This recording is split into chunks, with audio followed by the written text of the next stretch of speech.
दे देंगे। अगर वो बोल देंगे क्रैक आएगा तो फिर तोड़ने में हम आपकी पूरी मदद कर देंगे। जो आपका सामान रहेगा वो हम आपको दे देंगे। तो जैसे ही आपकी बिल्डिंग करेक्ट हो जाएगी उसके बाद नीचे वाले भी करना शुरू कर देंगे, मलबा हम हटा देंगे, फिर रहने के लिए सही रहेगा। नहीं, जो बिल्डिंग आप तोड़ेंगे उसमें मलबा हटाएंगे? मतलब तो ये टाइम आपके सेट आप आएंगे जो आपदा में हमारे को उन्होंने बोला था 80 से 90 लाख खर्च आएगा। कौन बहुत बड़ी बिल्डिंग है, शांति बहुत बड़ी बिल्डिंग है। कौन सी फ्लैट के साथ जो बिल्डिंग उन्होंने बोला ये रिपेयर नहीं होगी। वो आए थे, मतलब उसने ले गए थे। रिपेयर नहीं होगी। हाँ हाँ कहता उसको आप पुराना ठीक रहेगा। हमारी रिपोर्ट तोड़ने और मलबा हटाने वाला तो है हमारे पास। आपदा में ना पैसा नहीं रहता, हम लिखते हैं, मिल जाता है। मतलब फिशर जैसे गवर्नमेंट का होता है और चद्दर नहीं, अगर मलबा उठ जाता तो कोई बात नहीं, मलबा उठ जाता जैसे वो सब ले जाएंगे मैडम। अभी तो छोड़ आपको खिड़की दरवाजे वो दे देंगे। आपका जो डिटैचेबल आइटम रहेगा वो छोड़ जाते हैं, जो निकल जाएगा। जैसे रेलिंग लगाया सीढ़ी पे, वो गीजर लगाया, कुछ ऐसा लगाया, टीन का सेट ऊपर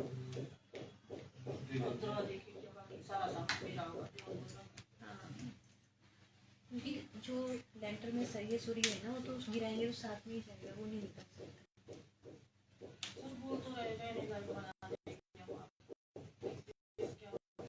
वो जो बैठते ये तो जनाब बैठते हैं, रिपोर्ट बनाते हैं ना, स्टडी करते हैं। लेकिन जो सही करते हैं ना, जो बंदे हैं कॉन्ट्रैक्टर, दो एक यमुनानगर का, एक चंडीगढ़ का, जो भी कल या परसों आ जाएगा वो देख के तो बता देगा ना। वो उसका अनुभव है, उसने 100 से ज्यादा बिल्डिंगें सही की हुई है, तो वो देख के बता देगा। ये सिर्फ इंफॉर्मेशन ना, ये प्रधान जी को होगी तो हम लोग इकट्ठे हो जाएंगे सर वहाँ पे। हाँ ही प्रधान जी को मैं तो फोन कर दूंगा, प्रधान जी को पिछली बार भी किया था कि आ रहे हैं चलेगा। तो हम लोग अब वो भी बीच में बीमार पड़ गए और राखी की थी, तो जरूरत थी, तो प्रोफेसर साहब की रिपोर्ट भी हमें पिछले थर्सडे को आई, वीरवार को आई, फिर 2 दिन छुट्टी निकल गई। ठीक है, बाकी आपकी जो भी मदद हो पाएगी मैं तो पूरी कोशिश करूँगा, जो मेरे हाथ में, और जो मैं किसी से बात करके भी बोल सकता हूँ मैं जरूर बोलूँगा। आप लोग की बात के लिए उस दिन मैंने जो मंत्री जी आए थे तो मैंने दिखाया कि पहले भी ऐसा हो चुका है आपदा के टाइम पे, वो मैंने निकाला कहीं से। आपदा के टाइम पे ऐसे वैसे उत्तराखंड में आया था, जब आपदा घोषित हुई तो लोन का इंटरेस्ट माफ हुआ था। भुज में तो जब 2001 में बहुत बड़ी आपदा आई थी भुज में, उसमें तो इतनी बड़ी आपदा थी कि वो लोन पूरा ही माफ करा दिया था। तो बोले अगर लोन ना माफ हो, कम से कम इंटरेस्ट भी माफ हो, तो लोगों को बहुत राहत मिलेगी। तो वो वाला प्रकरण लिख के और फिर एक्ट वाला मैंने दिया था। तो राजस्व मंत्री जी ने बोला भी था आप लोग को, वहाँ पे बोला था कि हम पूरी कोशिश करेंगे। ठीक है, मेरे से जो बन पाएगा करूँगा। और चूँकि अभी थोड़ा सा गैप इसलिए आ गया, मैं 2-3 दिन से लगातार नालागढ़ में था, मुझे ज़्यादा टाइम मिला नहीं, तो मैं फिर वापस स्टार्ट करूँगा। क्योंकि हर जगह प्रॉब्लम आई। कोशिश करो, प्रेशर चलो कर भी लेंगे, लेकिन थोड़ा संसाधन भी सीमित है, आप लोगों को ही बताना। बाकी काम करने में ऐसी कोई कमी नहीं है, जितनी मदद हो पाएगी करेंगे। बैंक वाला तो मैं इंश्योर करा देता हूँ इसको, बैंक के थ्रू। कल या परसों आ जाएंगे, कॉन्टैक्ट कर प्लान आपको। ठीक है। नमस्कार, पंजाब विजली टीवी देख रहे सभी दर्शकों का स्वागत है। और इस वक्त हम उपायुक्त कार्यालय सोलन से आपके साथ लाइव जुड़े हुए हैं। एडीसी साहब का कार्यालय है शांति प्रभावित। एडीसी साहब को ज्ञापन देने के लिए पहुंचे हुए अपने पुनर्वास को लेकर, और आप तस्वीरें देख सकते हैं। और उनका क्योंकि 2 महीने का वक्त हो गया है, मकान मालिक से किराएदार बन गए हैं, और यही वजह है कि सरकार की तरफ से क्या वो उनके पुनर्वास को लेकर योजनाएं बनाई जा रही है, इसकी भी हमें जानकारी नहीं है। तो यही वजह है कि यह प्रतिनिधिमंडल आज उपायुक्त कार्यालय सोलन में पहुंचा हुआ है। एडीसी साहब से मिल रहा है और अपनी समस्या बता रहे हैं। साथ में प्रधान सुनील ठाकुर जी। सर वो डेली तंग कर रहे हैं, वो कभी पुलिस लेके आ रहे, कभी इसको लेके आ रहे, वो वहाँ से शांति से ही है सर। ठीक है, ठीक कल या परसों बता दे, हम लोग बात कर लेते हैं। कितना टिक पड़ेगा? और आशा जी इस वक्त हमारे साथ, आप देख रहे हैं तस्वीरें सोलन की शांति प्रभावित जिला प्रशासन से मिलने आए हुए हैं। कारण है कि इनके पुनर्वास को लेकर अभी प्रशासन की तरफ से कोई योजना नहीं बनी है। करीब 50 मकान यहाँ पर क्षतिग्रस्त हुए थे और रेट्रोफिटिंग सिस्टम से उन मकानों को ठीक करने का सरकार की ओर से, प्रशासन की ओर से दावा किया जा रहा है, लेकिन उस पर खर्चा काफ़ी अधिक हो रहा है। और आशा जी हमारे साथ इस वक्त जुड़े हैं। मैडम, पंजाब केसरी टीवी में आपका स्वागत है। प्रशासन से मिलने आप यहाँ पर आए हुए हैं क्योंकि आपका जो मकान है जब से दरारें पड़ी है उसके बाद हवा में ही लटका हुआ है, तो क्या कहना है प्रशासन का? रेट्रोफिटिंग सिस्टम से बोल रहे हैं कि उसे ठीक किया जाएगा तकनीक से। प्रशासन तो बोल रहे हैं कि इसको ठीक किया जाएगा, पर खर्चा बहुत ज़्यादा है सर, जो मैं दे पाना। कितना खर्चा बताया हुआ है 20 आपको? लाख। अच्छा, 20 लाख रुपए तक का।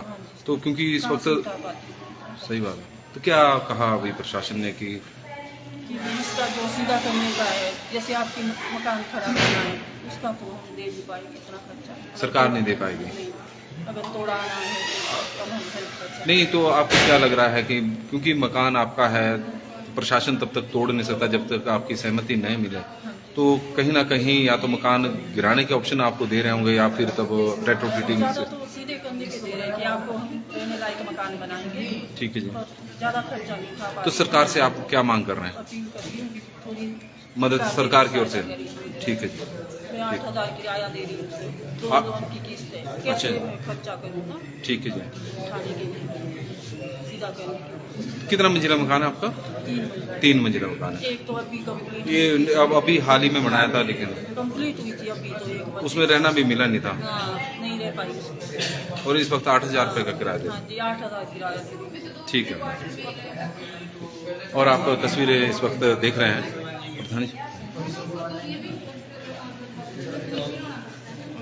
सारे आ जाओ, सारे सबको ले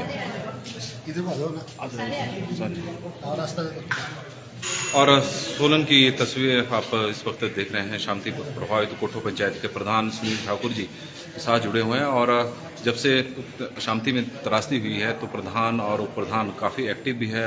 जो प्रभावित परिवार उनसे लगातार मिल रहे हैं, उनकी मदद के लिए आगे बढ़ रहे हैं। सुनील जी, पंजाब केसरी टीवी में आपका स्वागत है। आप प्रतिनिधि मंडल शांति का जो आपदा प्रभावित है, जिला प्रशासन से मिला है, क्या आश्वासन मिला अभी? जैसा कि आज शांति ग्राम पंचायत कोठो के हमारे प्रधान श्रीमती जयवंती ठाकुर जी और समस्त जो पीड़ित परिवार है, जो शांति में जिनके फ्लैट गिरे हैं या मकान गिरे हैं, हम सब लोग आज अपने सोलन में एडीसी सर अजय यादव जी से मिले हैं और हमने पूरी स्थिति उनको, वहाँ की जो भौगोलिक स्थिति है, जैसे जिनके फ्लैट गिरे हैं वो लगातार पिछले 10 जुलाई को इनके मकान गिर चुके हैं, तब से लेके ये लोग किराए के मकान में रह रहे हैं। तो हमने प्रशासन से मांग की कि एक तो इनके ठहरने की व्यवस्था का समाधान किया जाए जब तक इनके मकान वगैरह ठीक नहीं हो जाते, और जिनके मकान में दरारें आई वो मकान भी प्रशासन द्वारा अभी अनसेफ किए गए। तो एडीसी सर ने हमें आज आश्वासन दिया कि कल या परसों जो उसकी एक ठीक करने वाली जो टीम यहाँ पे पहुँचेगी, हम उसका वहाँ का शांति में जो रेट्रोफिटिंग तकनीक है जिससे बोल रहे हैं कि मकानों को खड़ा किया जा सकता है, लेकिन महंगा खर्चा है, तो कैसे? क्योंकि लोग अभी सड़कों पर आए हुए हैं क्योंकि उनके मकानों की हालत ठीक नहीं है, कई मकान गिर भी गए हैं, तो ऐसी हालत में प्रशासन से कोई मदद की बात हुई है? हमने जैसे सभी लोगों ने एडीसी सर से आवेदन किया है कि हम इसके एक तो पहले ही आपदा में हमारे मकान गिर चुके हैं या ढह चुके हैं, और उसका जो खर्चा है हम सरकार से भी, हम हिमाचल प्रदेश के मुख्यमंत्री ठाकुर सुखविंदर सिंह सुक्खू से भी निवेदन करते हैं कि इसका खर्चा या तो प्रदेश सरकार उठाए या आपके केंद्र सरकार द्वारा जो इसमें बजट का प्रावधान होता है। लोगों का जैसे ये बोल रहे हैं कि एक मकान पे 6 लाख 7 लाख रुपये खर्चा इस पे ठीक करने का आएगा, तो जैसे आशीष जी बता रहे हैं कि उनको 20 लाख का खर्चा बताया, तो 20 लाख तो काफी अधिक खर्चा है। 20 लाख तो सर बहुत ज़्यादा बड़ी रकम होती है, और एक पहले ही बेचारे नया मकान अभी इनके शायद जैसे ये बता रहे थे कि 1 या 2 महीने बाद इनके घर का गृह प्रवेश होना था, और इन्होंने अपनी जो जितनी भी पूंजी लोगों द्वारा जमा की होती है, चाहे वो नौकरी से है या किसी अन्य साधन से, वो सारी खर्च हो चुकी है। और बाकी कुछ लोगों ने बैंकों से 40 लाख के लोन भी लिए हैं और लोनों की भी किस्त कट रही है। और बैंकों के बारे में सर ने बताया कि इन्होंने सरकार ने 1 साल की रियायत लोन पे दे दी है, और अभी तक उसकी आज हमें उसकी जानकारी मिली है, इम्प्लीमेंट नहीं हुआ है, धरातल पे इम्प्लीमेंट। जैसे लोग बता रहे हैं कि इस महीने भी उसकी बैंक की किस्त कट चुकी है, और इन्होंने सर ने बोला कि अभी मैं उनसे आपके कल हम आपदा प्रभावितों से भी मिले थे, तो इनका एक कहना था कि जो क्षतिग्रस्त मकान है वहां पर आपदा में अवसर ढूंढ रहे हैं चोर, लगातार चोरियां वहां पर हो रही है, तो इसको लेकर भी थोड़े चिंतित हैं। तो कोई प्रशासन से इसमें हमने पुलिस प्रशासन से भी बात की थी कि अगर लोगों के साथ इस आपदा इतनी बड़ी आपदा आई है तो कम से कम सोलन से शांति की जो दूरी है केवल मात्र 3 किलोमीटर है, तो उसमें डे नाइट अगर पुलिस का वहाँ पे पुलिस की गश्त या 2 आदमी की ड्यूटी लगा दी जाए तो इससे राहत उसमें हो सकती है। पर अब हम तो प्रशासन से गुहार ही कर सकते हैं, बाकी जो करना है वो तो सरकार या प्रशासन ऑर्डर करेगी, और उसमें कोई बहुत बड़ी बात नहीं है। अगर दो कांस्टेबल की वहाँ पे एक दिन में एक रात में ड्यूटी लगा दी जाए तो उससे चोरी की उससे राहत मिल सकती है। और इस टाइम कौन लोग चोरी कर रहे हैं, ये भी बड़े खेद का विषय है कि इतनी बड़ी आपदा में कहाँ की लोगों की सहायता करनी चाहिए, और लोगों वहाँ से जैसे आपके गीजर गुजर है या पक्के हैं, जो भी मतलब उठाने वाली चीज़ें रात को लोगों द्वारा हमें भी बताई गई है, पर हम भी और वीर सिंह जी हमारे साथ इस वक्त। सर, पंजाब हिस्ट्री टीवी में आपका स्वागत है। जिला प्रशासन से आज आप मिले हैं क्योंकि आपने एक मांग रखी थी कि जो फ्लैटों में रहना है, क्योंकि वहाँ पर 12 फ्लैट बताए जा रहे जो पूरी तरह से जमींदोज हुए 2 अपार्टमेंट में हैं, उनको लेकर आपने मांग रखी थी कि उनका लोन भी कट रहे हैं और सरकार से किसी प्रकार की जो जमीनें देने का प्रस्ताव जिला प्रशासन की तरफ से वो फ्लैट वालों के लिए नहीं है। उसके लिए सर ने बोला एडीसी साहब से हमारा जो प्रतिनिधिमंडल आज मिला हुआ है यहाँ पे कि सरकार से वो क्लैरिफिकेशन लेंगे फ्लैट्स के बारे में, तो ये लोग आगे उनके संपर्क में रहें, तो जो भी जानकारी शिमला से जहाँ से भी जानकारी उनसे मिलेगी तो उसके बारे में बाद में फैसला लेंगे। एक आप लोगों की शिकायत थी कि जिला प्रशासन का जो पिछले 2 महीने से संवाद काफी कम रहा है, आप लोगों को जानकारी कम मिली है, तो आज एडीसी साहब से मिले हैं, तो इस विषय को लेकर आपकी क्या बात हुई? उसके लिए जो हमारा था कि संवाद जो हमारा कंटिन्यू नहीं हो पा रहा था, आज एडीसी साहब ने कहा है कि प्रधान के जो भी इंफॉर्मेशन रहेगी जो प्रधान समय समय पर देते हैं।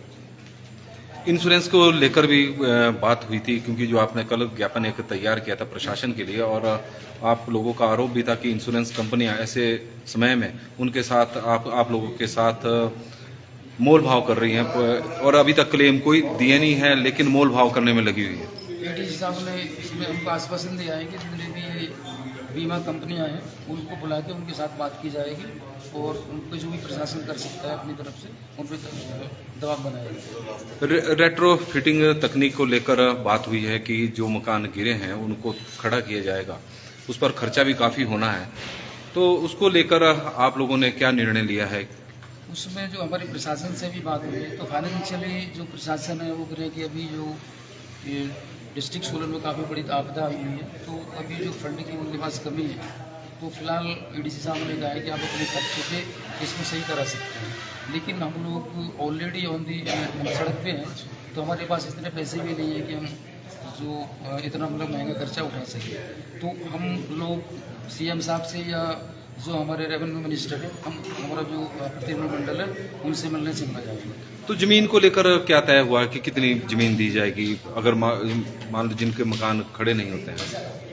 जमीन का तो फ्लैट्स का तो भी लैंडलेस का वो फ्लैट का तो है नहीं, वो क्लियर ही नहीं हो पा रहा है कि लैंडलेस, लेकिन जिनकी जमीनें हैं, जिनकी जमीन और मकान जिनके बने हुए थे, तो उनको लेकर क्या? 3-3.5 विषय का प्रावधान उन्होंने कहा है कि उसको प्रधान उप प्रधान जो गवर्नमेंट पोल में जमीन है उनको वहाँ पे जो डिसाइड करें और वहाँ पे इनको दी जाएगी।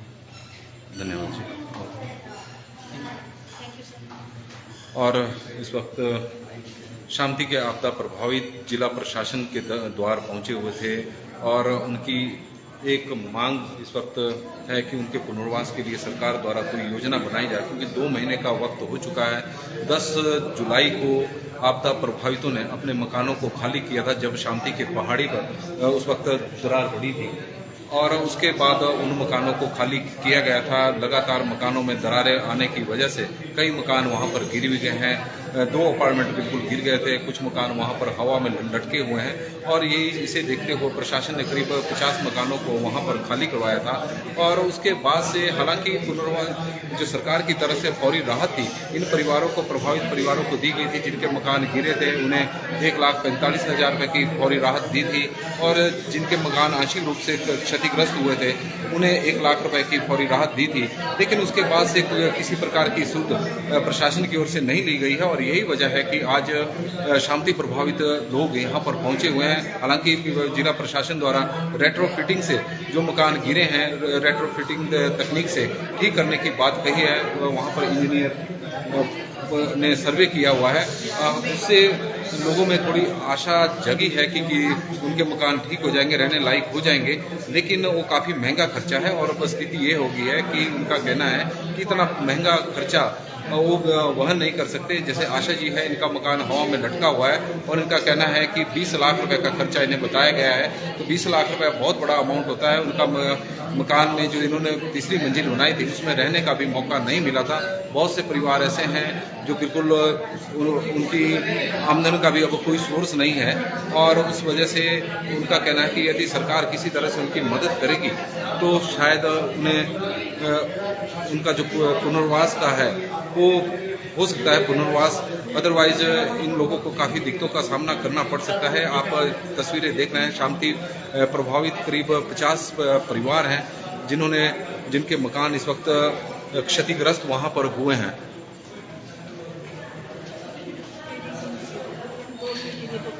हम दे देते तो ऊपर सीधा करने के लिए दे देते, मेरा घर भी ठीक होता था। ये बोले कि हम उसके लिए तो खर्चा उठा सकते हैं। तो और आशा जी का एक स्पष्ट कहना है कि प्रशासन जो कह रहा है कि तोड़ने का खर्चा हम दे सकते हैं, तो उनका कहना है कि जब तोड़ने के लिए खर्चा दे सकते हैं तो मकान को बसाने का भी खर्चा दे दो सर, मेरा मकान बच जाए सर। नहीं, तो प्रशासन ने क्या कहा है कि तोड़ने का दे सकते हैं हम? हाँ जी, तोड़ने का खर्चा। तो उस पर तोड़ने में कितना खर्चा आ सकता है? प्रशासन जाने। अच्छा, लेकिन बसाने के लिए बोला कि हमारे पास पैसा नहीं है। पैसा नहीं है सर, ये क्या हो सकता है सर? ऐसा भी हो सकता है सर, है ना? मेरा घर जो वो आए थे सर, दिल्ली से आए वो करा, वो बोलते आपका घर हम रहने लायक बना सकते हैं। ठीक है जी। अगर ऐसी तबाही और आई फिर तो सबके घर जाएंगे, आप ही का घर थोड़ी जाएगा। आप रह सकते हैं, किराए पे आप मकान चढ़ा सकते हैं, ये बोला सर। अच्छा, चढ़ा सकते हैं। ठीक है जी। हाँ जी सर, फिर ये बोले कि और इनका एक वैलिड पॉइंट है कि जब प्रशासन तोड़ने का खर्चा, मकानों को गिराने का खर्चा स्वयं बेयर कर रहा है, तो इनका कहना है कि क्यों ना उनके जो घर को बसाने का खर्चा है वो भी प्रशासन उसको भी वहन करें ताकि उनका मकान बच सके। 3 मंजिला मकान है, 1 मंजिल अभी तैयार की थी और आप देख सकते हैं पीड़ित परिवारों का दर्द। पिछले 2 महीने से किराएदार बनकर रह रहे हैं। पहले इनके पास किराएदार भी होते होंगे, किराया भी लेते होंगे। आज की डेट में स्थिति ये होगी है कि इन्हें उल्टा अब किराया देना पड़ रहा है और वो देती थी, लोन की 2 किस्त देती थी किराए में से, और किराए में से मकान की किस्त देते थे। आज की डेट में स्थिति हो गई है कि किराया अलग देना पड़ रहा है, मकान की किस्त अलग देनी पड़ रही है और ये स्थिति इस वक्त पीड़ित परिवारों की है, प्रभावित परिवारों की है और काफ़ी सारे खर्चे हैं। ऊपर से रेट्रोफिटिंग का जो खर्चा बताया जा रहा है वो बहुत अधिक है और यही वजह है कि इन रेट्रोफिटिंग तकनीक से जो उम्मीदें इनको बंधी थी, वो जो खर्चा अब बताया गया है उससे वो उम्मीदें भी अब धूमिल होती जा रही है कि उनके मकान बचेंगे या फिर नहीं। क्योंकि अभी तक लग रहा था कि मकान बच जाएंगे, तो जो प्रभावित है उन्हें इस तरह का था कि शायद प्रदेश सरकार रेट्रोफिटिंग तकनीक से जो होने वाला खर्चा है उसको प्रदेश सरकार वहन करेगी। लेकिन प्रशासन का कहना है कि आज की स्थिति में उनके पास बजट भी नहीं है। बात भी कहें क्योंकि अभी इतना ज़्यादा पैसा, क्योंकि प्रदेश भर में नुकसान बहुत अधिक हुआ है। बारिशों की वजह से करीब 10,000 करोड़ रुपये का नुकसान इस वक्त हिमाचल प्रदेश में हुआ है और इस समय जो सरकार का खजाना है वो भी काफ़ी खाली है और यही कारण है कि ये परिवार अब उम्मीद कर रहे हैं कि कहीं ना कहीं सरकार उनकी मदद करें। अब देखते हैं कि प्रशासन की तरफ से अब क्या निर्णय लिया जाता है। लेकिन आज ये परिवार यहाँ पर अब जिला प्रशासन से मिलने आए थे। सोलन की ये तस्वीरें आप देख रहे हैं, शांति प्रभावित परिवार जो जिला प्रशासन के द्वार पहुँचे हुए हैं कि उनके पुनर्वास के लिए कुछ किया जाए। 2 महीने से अधिक का वक्त हो गया है, किराए के मकानों में वो रह रहे हैं। मकानों की स्थिति हवा में, जो मकान लटके हुए मकानों में दरारें आई हुई है, उनके मकानों को लेकर कोई निर्णय नहीं लिया गया है और यही वजह है कि इनका कहना है कि उनके मकानों को बचाया जाए। सरकार उस रेट्रोफिटिंग तकनीक से जो खर्च होना है उसको सरकार वहन करे। अब देखना है कि अब गेंद सरकार के पाले में है कि सरकार क्या निर्णय लेती है, क्योंकि ये लोग अब सड़कों पर आ गए हैं क्योंकि मकान इनके रहे नहीं है। किराए से इनकम थी, अब किराएदार नहीं है, खुद किराएदार बन गए हैं। तो यही का कारण है कि ये सरकार से उम्मीद कर रहे हैं कि सरकार इस रेट्रो तकनीक से जो भी खर्चा होगा सरकार उसको वहन करे और उनको मकानों को बचाए। पंजाब केसरी टीवी में फिलहाल बस इतना ही।